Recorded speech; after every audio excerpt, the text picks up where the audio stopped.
অসমৰ যুৱক যুৱতীসকলক 2 লাখ চৰকাৰী চাকৰি দিয়া হ'ব, 10 লাখ আত্মসংস্থাপনৰ সুবিধা দিয়া হ'ব আৰু কেইবা লাখ যুৱককো উদ্যোগীকৰণৰ জৰিয়তে কৰ্মসংস্থাপন দিয়া হ'ব।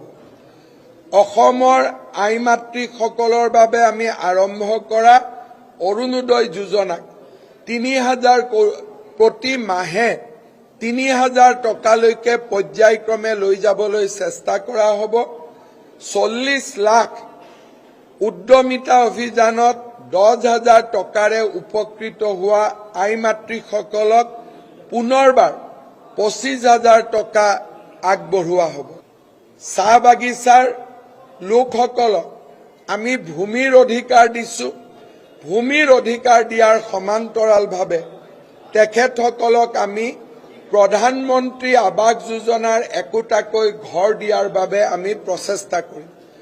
অসমৰ গৃহহীন 15 লাখ লোকক আমি প্ৰধানমন্ত্ৰী আৱাস যোজনাৰ গৃহ আমি দিয়াৰ বাবে আমি চেষ্টা কৰিম।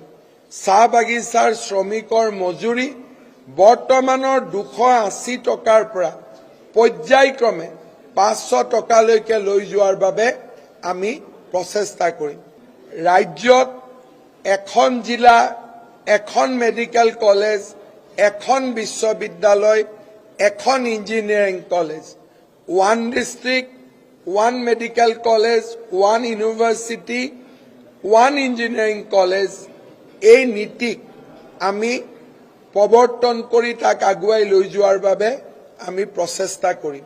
জনজাতীয় লোক আৰু জনগোষ্ঠীয় লোকসকলৰ পৰম্পৰা আৰু তেওঁলোকৰ নীতি নিয়মক আওতাৰ বাহিৰত ৰাখি আমি ৰাজ্যত ইউনিফৰ্ম চিভিল